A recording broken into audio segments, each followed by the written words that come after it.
جناب عروہ بن زبیر کہتے ہیں کہ میں نے ام المومنین حضرت عائشہ رضی اللہ تعالیٰ عنہ سے کہا، اور میں ان دنوں نو عمر تھا، فرمائی اللہ تعالیٰ کے فرمان ان الصفا والمروہ من شعائر اللہ سے میں یہ سمجھتا ہوں کہ اگر کوئی ان کے درمیان سعی نہ کرے تو اس پر کوئی حرج نہیں۔ عائشہ رضی اللہ تعالیٰ عنہ نے فرمایا، ہرگز نہیں۔ اگر بات ایسے ہوتی جیسے کہ تم کہہ رہے ہو تو آیت کریمہ یوں ہوتی، فلا جناح علیہ الا یطوف بہما، اگر وہ ان کی سعی نہ کرے تو اس پر کوئی گناہ نہیں۔ دراصل یہ آیت انصار کے بارے میں نازل ہوئی تھی۔ یہ لوگ منات بت کے قصد سے احرام باندھا کرتے تھے، اور یہ بت مقام قدید کے بالمقابل نصب تھا، اور پھر یہ لوگ صفا مروہ کی سعی میں حرج سمجھتے تھے۔ جب اسلام آیا تو انہوں نے رسول اللہ صلی اللہ علیہ وسلم سے اس بارے میں سوال کیا تو اللہ عز و جل نے یہ آیت نازل فرمائی، ان الصفا والمروہ من شعائر اللہ۔ سنن ابو داود حدیث نمبر 1901۔ حضرت عبداللہ بن ابی اوفا رضی اللہ تعالیٰ عنہ بیان کرتے ہیں کہ رسول اللہ صلی اللہ علیہ وسلم نے عمرہ کیا تو بیت اللہ کا طواف کیا اور مقام ابراہیم کے پیچھے 2 رکعتیں پڑھی، اور آپ کے ساتھ وہ لوگ تھے جنہوں نے آپ کو لوگوں سے بچایا ہوا تھا۔ عبداللہ رضی اللہ تعالیٰ عنہ سے پوچھا گیا، کیا رسول اللہ صلی اللہ علیہ وسلم کعبے میں داخل ہوئے تھے؟ انہوں نے کہا نہیں۔ سنن ابو داود حدیث نمبر 1902۔ کثیر بن جمحان سے روایت ہے کہ ایک شخص نے حضرت عبداللہ بن عمر رضی اللہ تعالیٰ عنہ سے صفا اور مروہ کے درمیان پوچھا، اے ابو عبد الرحمن، میں آپ کو دیکھتا ہوں کہ آپ چل رہے ہیں جبکہ لوگ دوڑ رہے ہیں، کیوں؟ انہوں نے کہا، اگر میں چلوں تو بلا شبہ میں نے رسول اللہ صلی اللہ علیہ وسلم کو چلتے ہوئے دیکھا ہے، اور اگر میں دوڑوں تو میں نے آپ کو دوڑتے ہوئے دیکھا ہے، اور میں اب بوڑھا ہو گیا ہوں۔ سنن ابو داود حدیث نمبر 1904۔ حضرت جعفر صادق بن محمد بن علی بن حسین رضی اللہ تعالیٰ عنہ اپنے والد محمد سے بیان کرتے ہیں کہ ہم حضرت جابر بن عبداللہ رضی اللہ عنہما کے ہاں گئے۔ جب ہم آپ کے پاس پہنچے تو انہوں نے سب لوگوں سے پوچھا، یعنی شناسائی حاصل کی، حتیٰ کہ میری باری آئی تو میں نے بتایا کہ میں محمد بن علی بن حسین ہوں، تو انہوں نے اپنا ہاتھ میرے سر کی طرف بڑھایا، پھر میرا اوپر والا بٹن کھولا، پھر نیچے والا کھولا، پھر اپنا ہاتھ میری چھاتیوں کے درمیان رکھا، اور میں ان دنوں جوان لڑکا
جناب جعفر صادق رحمہ اللہ اپنے والد محمد بن علی رحمہ اللہ سے روایت کرتے ہیں کہ نبی صلی اللہ علیہ وسلم نے عرفات میں ظہر اور عصر کی نمازیں 1 اذان اور 2 اقامتوں کے ساتھ پڑھی تھیں، اور ان کے مابین کوئی سنتیں یعنی نفل نہیں پڑھے تھے، اور مغرب اور عشاء کی نمازیں مزدلفہ میں 1 اذان اور 2 اقامتوں کے ساتھ پڑھی تھیں، اور ان کے مابین کوئی سنتیں یعنی نفل نہیں پڑھے تھے۔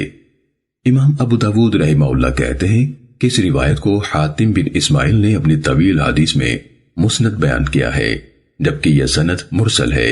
حاتم نے حضرت جابر رضی اللہ تعالیٰ عنہ سے مسند بیان کی ہے، اور حاتم کی روایت کے مسند ہونے کی موافقت محمد بن علی الجعفی نے بھی کی ہے، اور جعفر عن ابی عن جابر کی سند سے روایت کی ہے۔ فرق اتنا ہے کہ جعفی نے کہا فصل المغرب والعتمۃ بأذان وإقامہ، آپ نے مغرب اور عشاء ایک اذان اور ایک اقامت کے ساتھ پڑھی۔ ابو داود رحمہ اللہ کہتے ہیں کہ مجھے امام احمد رحمہ اللہ نے کہا کہ حاتم نے اس طویل حدیث میں خطا کی ہے۔ سنن ابو داود حدیث نمبر 1906۔ حضرت جابر رضی اللہ تعالیٰ عنہ سے بیان ہے کہ پھر نبی صلی اللہ علیہ وسلم نے فرمایا، میں نے یہاں نہر کیا ہے اور مینا سارے کا سارا قربان گاہ ہے۔ آپ علیہ الصلوۃ والسلام نے عرفات میں وقوف کیا تو فرمایا، میں نے یہاں وقوف کیا ہے اور سارا عرفات جائے وقوف ہے۔ آپ نے مزدلفہ میں وقوف کیا اور فرمایا، میں نے اس جگہ وقوف کیا ہے اور تمام مزدلفہ جائے وقوف ہے۔ سنن ابو داود حدیث نمبر 1907۔ حفص بن غیاث نے جناب جعفر الصادق رحمہ اللہ سے ان کی سند سے روایت کیا تو مزید کہا، تو تم اپنے اپنے پڑاؤ پر نہر کرو۔ سنن ابو داود حدیث نمبر 1908۔ جناب جعفر الصادق رحمہ اللہ نے بیان کیا کہ مجھے میرے والد محمد باقر رحمہ اللہ نے حضرت جابر رضی اللہ تعالیٰ عنہ سے بیان کیا اور یہ حدیث بیان کی، اور اپنی حدیث پر وَاتَّخِذُوا مِن مَّقَامِ إِبْرَاهِيمَ مُصَلَّى کی جگہ یہ بات اپنی طرف سے بڑھائی کہ آپ نے ان رکعات میں توحید یعنی قل هو اللہ احد اور قل یا ایھا الکافرون کی تلاوت کی۔ یہ جملہ مدرج ہے، اور اس میں بیان کیا کہ حضرت علی رضی اللہ تعالیٰ عنہ نے یہ واقعہ کوفے میں بیان کیا تھا۔ میرے والد محمد بن علی رحمہ اللہ نے کہا کہ جابر نے یہ لفظ بھی نہیں کہے تھے کہ میں غصے کے عالم میں جلدی سے گیا تھا اور فاطمہ رضی اللہ تعالیٰ عنہ کا قصہ بیان کیا۔ سنن ابو داود حدیث نمبر 1909۔ حضرت عائشہ رضی اللہ تعالیٰ عنہ بیان کرتی ہیں کہ قریش اور ان کے اہل دین مزدلفہ میں وقوف کیا کرتے تھے اور اپنے آپ کو حمص کہلاتے تھے، جبکہ دیگر سب عرب عرفات میں وقوف کرتے تھے۔ بیان کرتی ہیں کہ جب اسلام آیا تو اللہ تعالیٰ نے اپنے نبی صلی اللہ علیہ وسلم کو حکم دیا کہ عرفات میں آ کر وقوف کریں پھر وہاں سے لوٹیں۔ چنانچہ یہی تفسیر ہے اللہ تعالیٰ کے اس فرمان کی، ثم افیضوا من حیث افاض الناس، پھر لوٹو وہیں سے جہاں سے لوگ لوٹتے ہیں۔ سنن ابو داود حدیث نمبر 1910۔ حضرت ابن عباس رضی اللہ تعالیٰ عنہما بیان کرتے ہیں کہ رسول اللہ صلی اللہ علیہ وسلم نے ترویہ کے روز یعنی 8ویں ذی الحج کو ظہر کی نماز اور عرفہ کے روز یعنی 9ویں ذی الحج کو فجر کی نماز مینا میں پڑھی تھی۔ سنن ابو داود حدیث نمبر 1911۔ عبدالعزیز بن رفیع کہتے ہیں کہ میں نے حضرت انس رضی اللہ تعالیٰ عنہ سے کہا کہ مجھے وہ بات بتائیے جو آپ کو رسول اللہ صلی اللہ علیہ وسلم سے یاد ہو۔ ترویہ کے روز یعنی 8ویں ذی الحج کو رسول اللہ صلی اللہ علیہ وسلم نے ظہر کی نماز کہاں پڑھی تھی؟ انہوں نے کہا مینا میں۔ میں نے کہا نفر والے دن یعنی واپسی کے روز 13 ذی الحج کو آپ نے عصر کی نماز کہاں پڑھی تھی؟ انہوں نے کہا وادی ابطاح یعنی محسب میں۔ پھر فرمایا ویسے ہی کرو جیسے کہ تمہارے امرا کرتے ہیں۔ سنن ابو داود حدیث نمبر 1912۔ حضرت ابن عمر رضی اللہ تعالیٰ عنہ بیان کرتے ہیں کہ رسول اللہ صلی اللہ علیہ وسلم نے عرفہ کے روز یعنی 9ویں تاریخ کو مینا میں صبح کی نماز پڑھائی، پھر عرفات کی طرف آئے اور وادی نامیرہ میں پڑاؤ کیا، وہی مقام جہاں کے عرفات میں امام اترتا ہے۔ ان کے دور کی بات ہے، حتیٰ کہ جب ظہر کا وقت ہوا تو رسول اللہ صلی اللہ علیہ وسلم دوپہر کو گرمی کے وقت ہی میں وہاں سے روانہ ہو گئے اور ظہر و عصر کی نماز جمع کر کے پڑھائی، پھر لوگوں کو خطبہ دیا، پھر وہاں سے چلے اور عرفات میں اپنے موقع پر جا کر وقوف فرمایا۔ سنن ابو داود حدیث نمبر 1913۔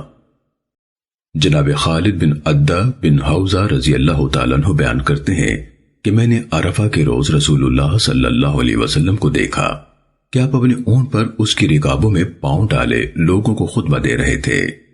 امام ابو داود رحمہ اللہ فرماتے ہیں کہ ابن العلا نے وکی سے اسی طرح بیان کیا جیسے کہ حناد نے کہا۔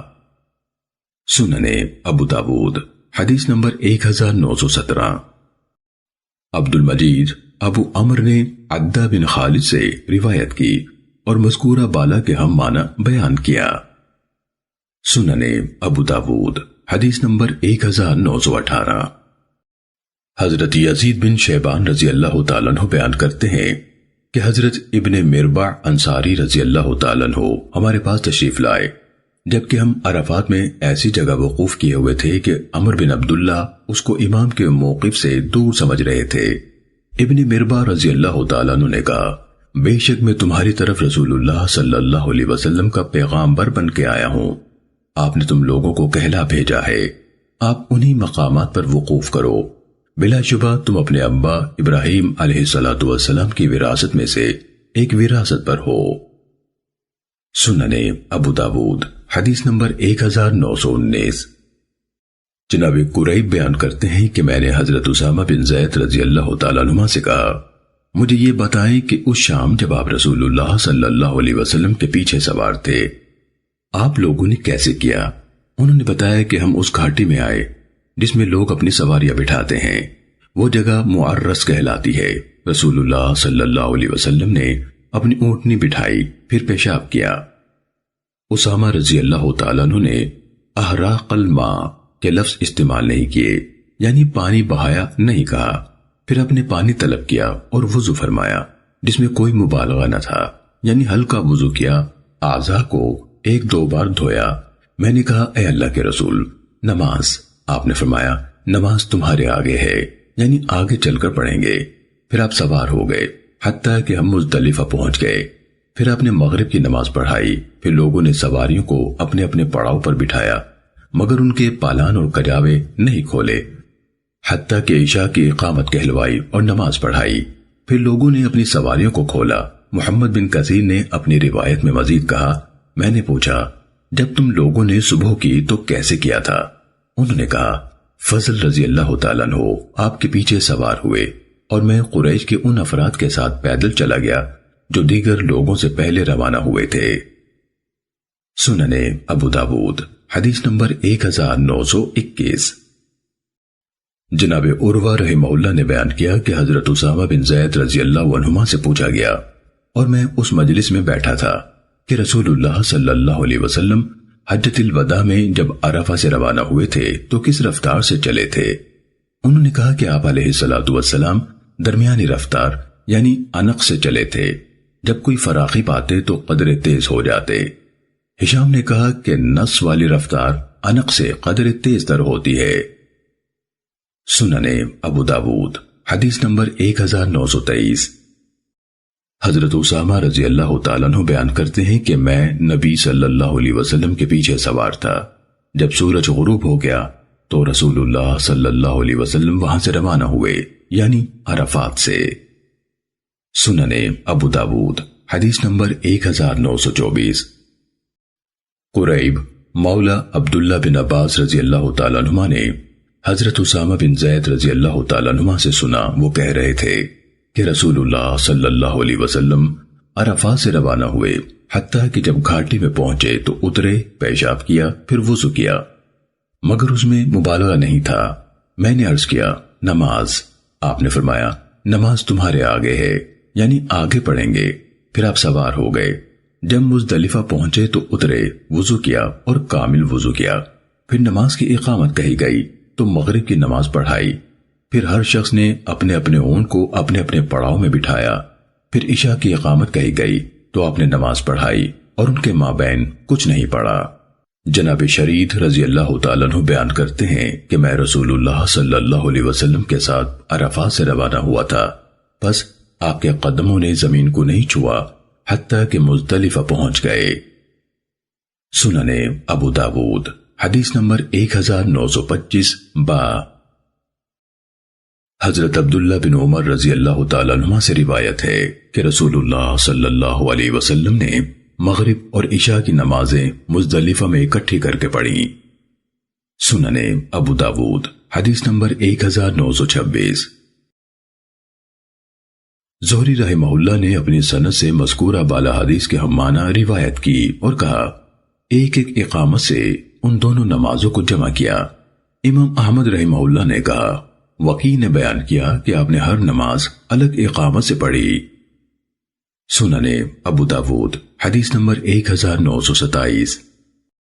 عثمان بن عمر رحمہ اللہ نے ابن ابی ذئب سے، انہوں نے زہری سے یعنی احمد بن حنبل ان حماد کی سند سے اور اس کے ہم معنی بیان کیا کہ ہر نماز کے لیے ایک اقامت کہی اور پہلی میں اذان نہیں دی اور نہ کسی کے بعد سنتیں پڑھیں۔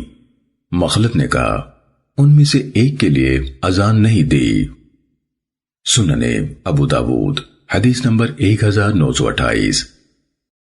سعید بن جبیر اور عبداللہ بن مالک دونوں سے روایت ہے کہ ہم نے ابن عمر رضی اللہ تعالیٰ عنہ کے ساتھ مزدلفہ میں مغرب اور عشاء کی نمازیں ایک تکبیر کے ساتھ پڑھیں، اور محمد بن کثیر کی روایت کے ہم معنی بیان کیا، یعنی مذکورہ بالا روایت۔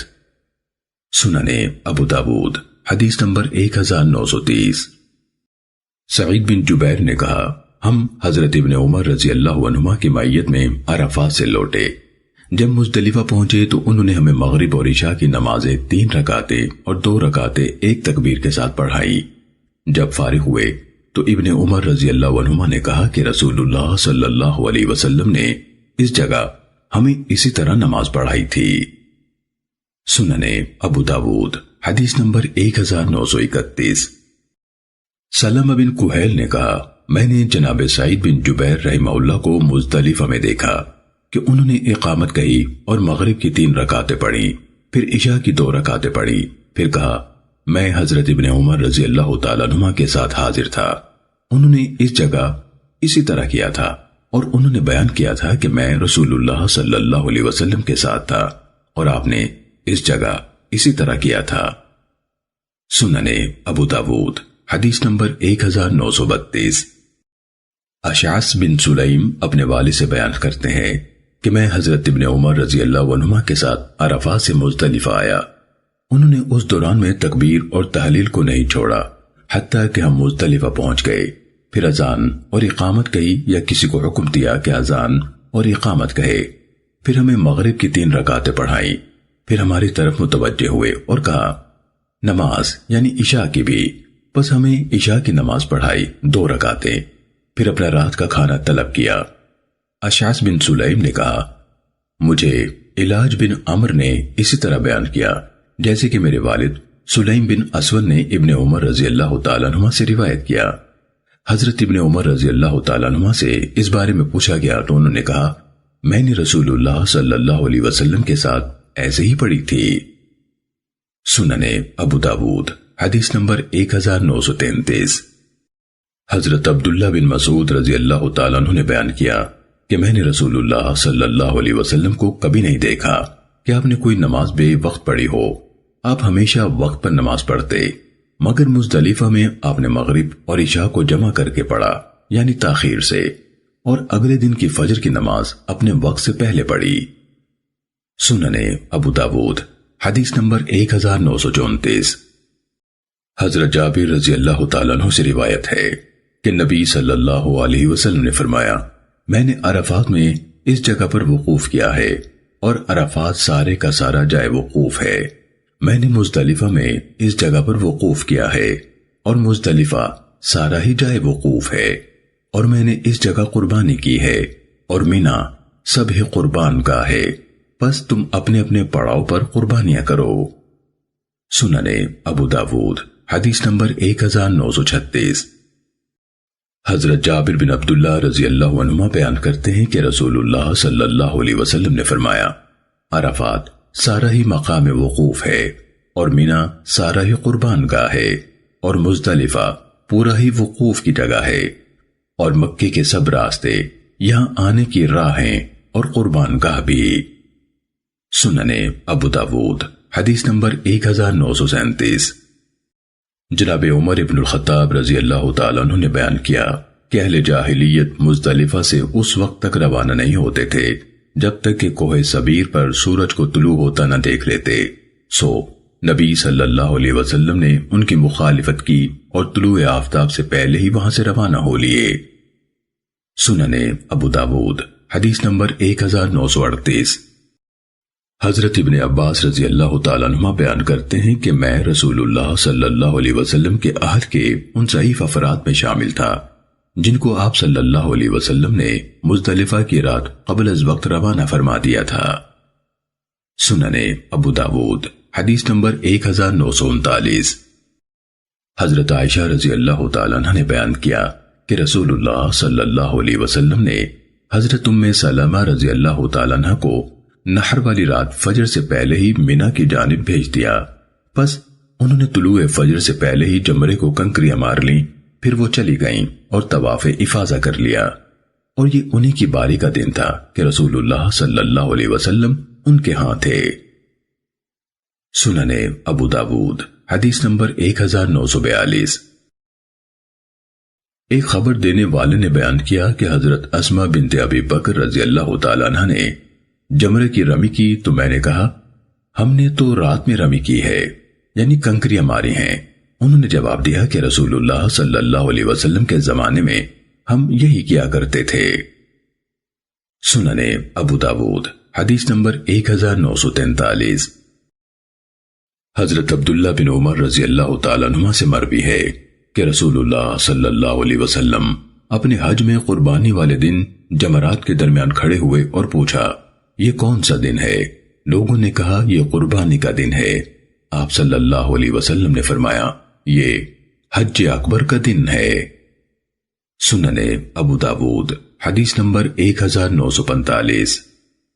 حضرت ابو ہریرہ رضی اللہ تعالیٰ عنہ نے بیان کیا کہ حضرت ابو بکر صدیق رضی اللہ تعالیٰ عنہ نے مجھے ان لوگوں کے ساتھ بھیجا جنہوں نے قربانی کے روز مینا میں یہ اعلان کیا تھا کہ اس سال کے بعد کوئی مشرک حج کے لیے نہ آئے اور کوئی شخص بے لباس ہو کر بیت اللہ کا طواف نہ کرے، اور قربانی کا دن یعنی یوم النحر ہی حج اکبر کا دن ہے، اور حج اکبر سے مراد حج ہے، اور حج اکبر سے مراد حج ہے، اور حج اکبر سے مراد حج ہے۔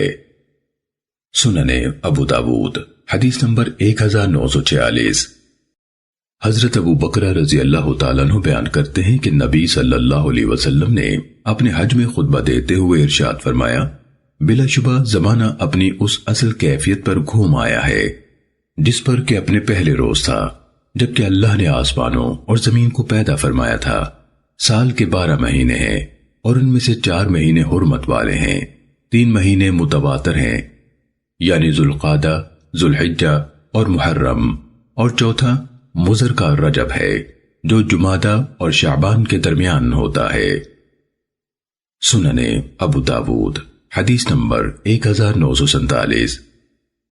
محمد بن سیرین ابن ابی بکرہ سے وہ اپنے والد ابو بکرہ رضی اللہ تعالیٰ عنہ سے وہ نبی صلی اللہ علیہ وسلم سے مذکورہ بالا حدیث کے ہم معنی روایت کرتے ہیں۔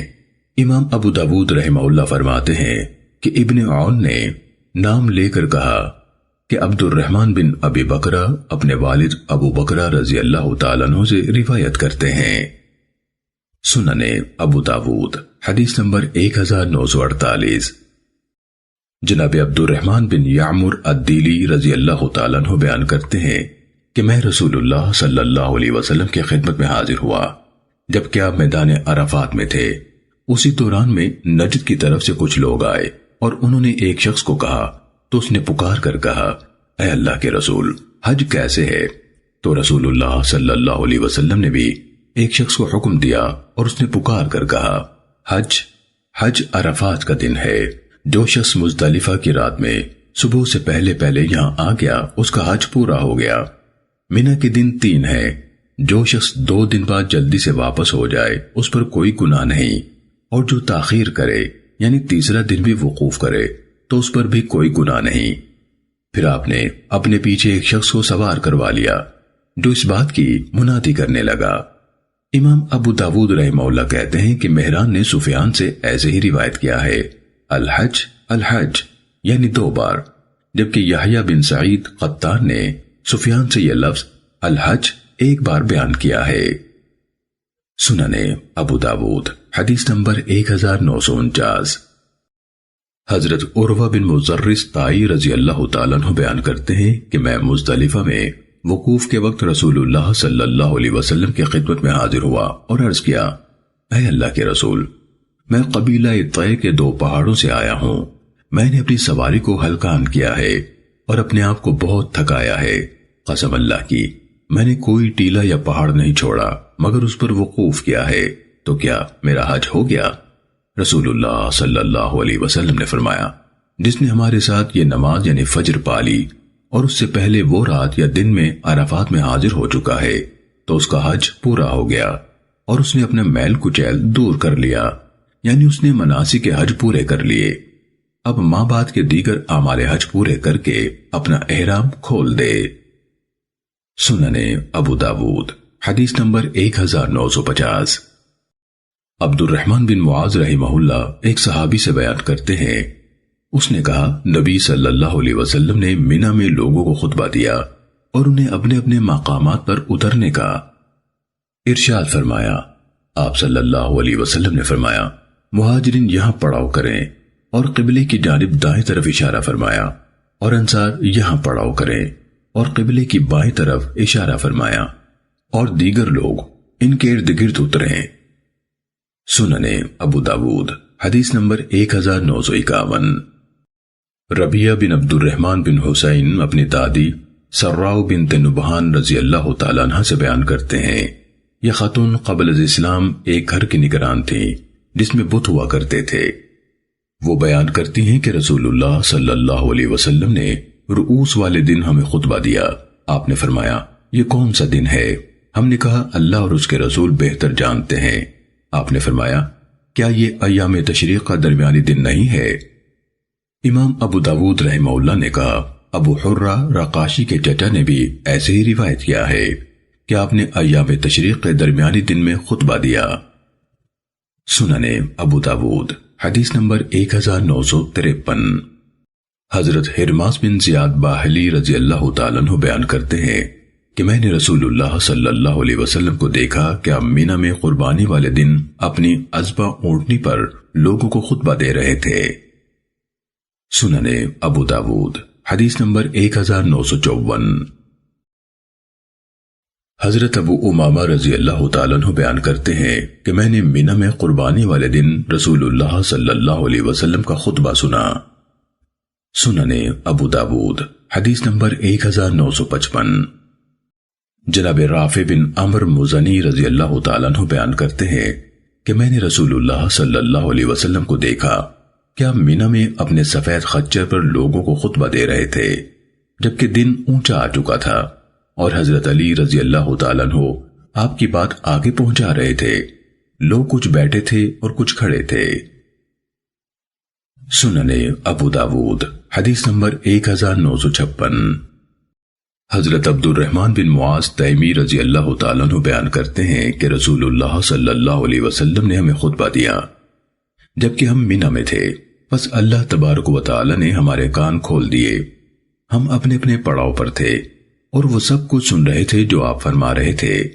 آپ ہمیں اعمال حج کی تعلیم فرما رہے تھے، حتیٰ کہ جمرات تک پہنچ گئے تو آپ نے اپنی شہادت کی انگلیاں اپنے کانوں میں رکھیں اور فرمایا، چھوٹی چھوٹی کنکریاں مارو۔ آپ نے مہاجرین کو حکم دیا تو وہ مسجد خیف کے آگے کی طرف اترے، اور انصار کو حکم دیا تو وہ مسجد سے پیچھے کی طرف اترے، پھر دوسرے لوگ ان کے بعد اترے۔ سننے ابو داود حدیث نمبر 1957۔ حضرت عبداللہ بن عمر رضی اللہ تعالیٰ عنہ بیان کرتے ہیں کہ حضرت عباس رضی اللہ تعالیٰ عنہ نے رسول اللہ صلی اللہ علیہ وسلم سے اجازت طلب کی تھی کہ لوگوں کو پانی پلانے کی غرض سے منی کی راتیں مکے میں گزار لیں، تو آپ نے ان کو اجازت دے دی تھی۔ سننے ابو داود حدیث نمبر 1959۔ جناب عبد الرحمن بن یزید نے بیان کیا کہ حضرت عثمان رضی اللہ تعالیٰ عنہ نے منی میں 4 رکعتیں پڑھیں، تو عبداللہ بن مسعود رضی اللہ تعالیٰ عنہ نے کہا، میں نے نبی صلی اللہ علیہ وسلم کے ساتھ، ابو بکر رضی اللہ تعالیٰ عنہ کے ساتھ اور عمر رضی اللہ تعالیٰ عنہ کے ساتھ 2 رکعتیں قصر پڑھی ہیں۔ مسدد نے حفص بن غیاث سے مزید یہ بھی کہا، اور عثمان رضی اللہ تعالیٰ عنہ کے ساتھ بھی، کہ وہ ابتدائی دور خلافت میں قصر کرتے رہے، پھر آخر میں وہ پوری پڑھنے لگے تھے۔ مسدد نے یہاں سے ابو معاویہ سے یہ اضافہ کیا کہ ابن مسعود رضی اللہ تعالیٰ عنہ نے کہا پھر تمہاری راہیں مختلف ہو گئیں اور مجھے 2 رکعتیں جو اللہ کے ہاں قبول ہو جائیں 4 رکعتوں سے بہتر معلوم ہوتی ہے۔ اعمش نے کہا مجھے معاویہ بن قرہ نے اپنے بزرگوں یعنی اساتذہ سے بیان کیا کہ عبداللہ بن مسعود رضی اللہ تعالیٰ عنہ نے بھی 4 رکعتیں پڑھیں تو ان سے کہا گیا کہ آپ عثمان رضی اللہ تعالیٰ عنہ پر عیب لگاتے ہیں پھر بھی 4 پڑھتے ہیں۔ کہنے لگے اختلاف کرنا برا کام ہے۔ سننے ابو داود حدیث نمبر 1960۔ حضرت حارثہ بن وہب الخزاعی رضی اللہ تعالیٰ عنہ کی ماں حضرت عمر رضی اللہ تعالیٰ عنہ کی زوجیت میں تھیں اور ان سے ان کا بیٹا عبید اللہ بن عمر پیدا ہوا تھا۔ حارثہ نے کہا میں نے رسول اللہ صلی اللہ علیہ وسلم کے ساتھ مینا میں نماز پڑھی، لوگوں کی تعداد بہت زیادہ تھی تو آپ نے ہمیں حجۃ الوداع میں 2 رکعتیں پڑھائیں۔ امام ابو داود رحمہ اللہ نے کہا حارثہ قبیلہ خزاعہ کے فرد تھے اور ان کا گھر مکے میں تھا۔ سننے ابو داود حدیث نمبر 1965۔ نافع رحمہ اللہ نے حضرت ابن عمر رضی اللہ تعالیٰ عنہ کے متعلق بتایا کہ وہ قربانی کے دن یعنی 10 ذی الحج کے بعد 3 دنوں میں جمرات کے پاس پیدل ہی آتے جاتے تھے اور بیان کرتے تھے کہ نبی صلی اللہ علیہ وسلم ایسے ہی کیا کرتے تھے۔ سننے ابو داود حدیث نمبر 1969۔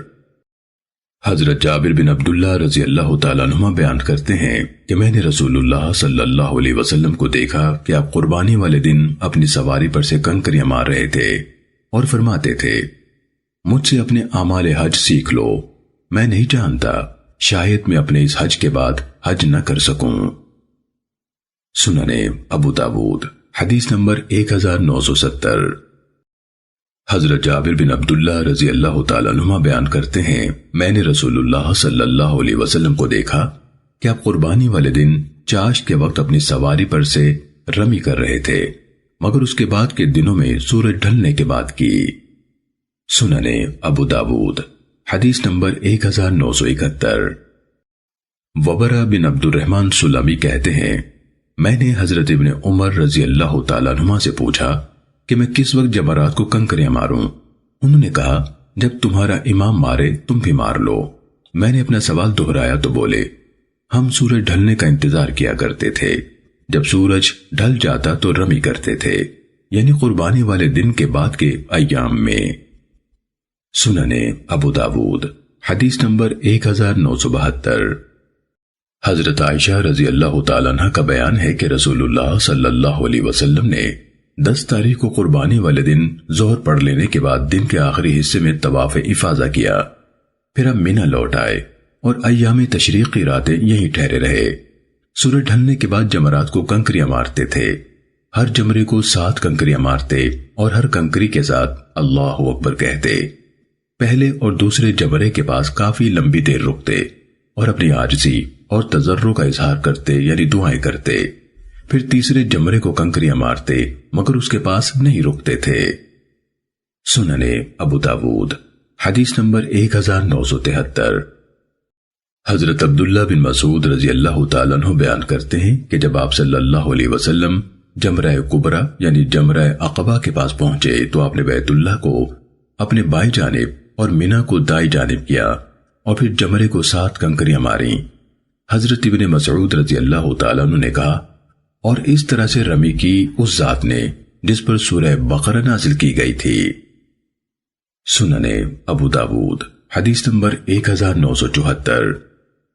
ابو البداح بن عاصم رضی اللہ تعالیٰ عنہ اپنے والد سے روایت کرتے ہیں کہ رسول اللہ صلی اللہ علیہ وسلم نے اونٹوں کے چرواہوں کو مینا میں راتیں گزارنے سے رخصت دی تھی کہ یہ لوگ قربانی والے دن رمی کریں، پھر اگلے دن 11ویں تاریخ کو اس کے بعد اگلا دن چھوڑ کر روانگی والے دن 2 دن کی رمی کریں، پھر اگلے دن یعنی 11ویں تاریخ کو اس کے بعد اگلا دن چھوڑ کر روانگی والے دن 2 دن کی رمی کریں۔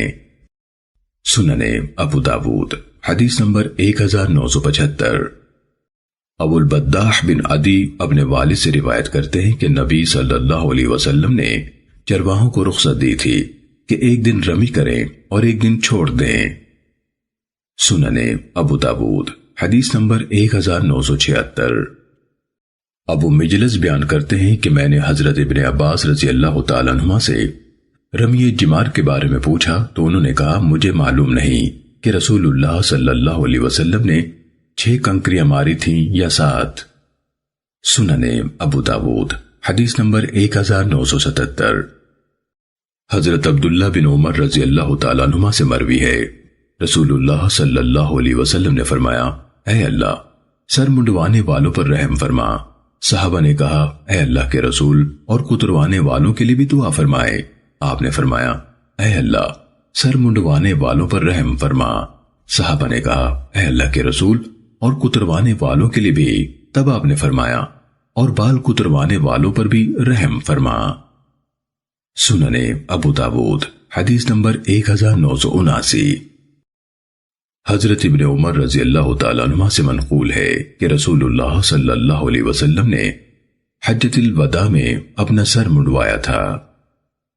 سنن ابو داود حدیث نمبر 1980۔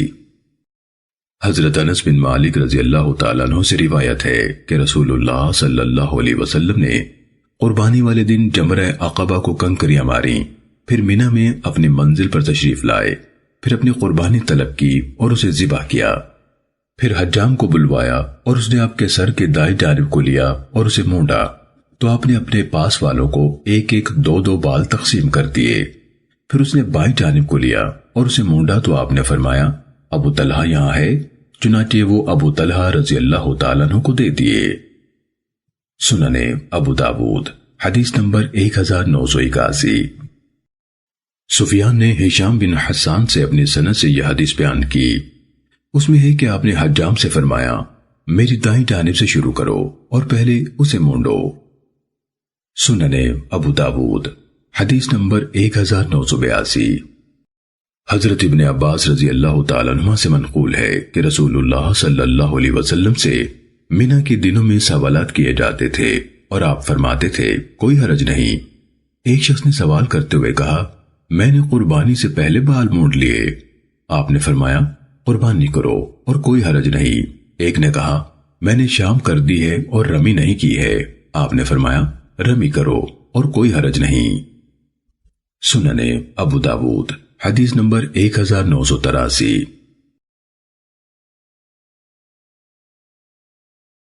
حضرت ابن عباس رضی اللہ تعالیٰ عنہ بیان کرتے ہیں کہ رسول اللہ صلی اللہ علیہ وسلم نے فرمایا عورتوں کے لیے سر منڈوانا نہیں ہے، ان کے لیے صرف بال کترنا ہے۔ سنن ابو داود حدیث نمبر 1984۔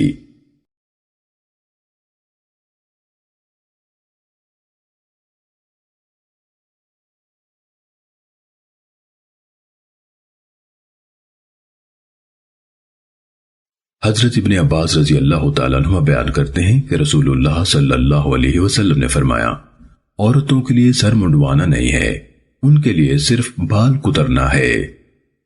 سنن ابو داود حدیث نمبر 1984۔ حضرت ابن عباس رضی اللہ تعالیٰ عنہ نے بیان کیا رسول اللہ صلی اللہ علیہ وسلم نے فرمایا عورتوں کے لیے سر منڈانا نہیں ہے، ان کے لیے صرف بال کترنا ہے۔ سنن ابو داود حدیث نمبر 1985۔ حضرت ابن عمر رضی اللہ تعالیٰ عنہ نے بیان کیا کہ رسول اللہ صلی اللہ علیہ وسلم نے حج سے پہلے عمرہ کیا تھا۔ سنن ابو داود حدیث نمبر 1986۔ حضرت ابن عباس رضی اللہ تعالیٰ عنہ نے بیان کیا کہ قسم اللہ کی رسول اللہ صلی اللہ علیہ وسلم نے عائشہ رضی اللہ تعالیٰ عنہ کو ذی الحجہ میں صرف اس لیے عمرہ کرایا تھا کہ اس سے اہل شرک کا عمل باطل کریں۔ بلا شبہ قبیلہ قریش اور ان کے اہل دین کہا کرتے تھے کہ جب اونٹوں کے بال بڑھ جائیں، ان کے زخم ٹھیک ہو جائیں اور ماہ سفر شروع ہو جائے تو عمرہ کرنے والے کے لیے عمرہ کرنا حلال ہو گیا۔ یہ لوگ ان دنوں میں عمرہ کرنے کو حرام کہتے تھے حتیٰ کہ ذو الحجہ اور محرم گزر جائے۔ سنن ابو داود حدیث نمبر 1987۔ حضرت ابن عباس رضی اللہ تعالیٰ عنہ سے مروی ہے کہ رسول اللہ صلی اللہ علیہ وسلم نے حج کا ارادہ فرمایا تو ایک عورت نے اپنے شوہر سے کہا مجھے بھی رسول اللہ صلی اللہ علیہ وسلم کے ساتھ اپنے اونٹ پر حج کراؤ۔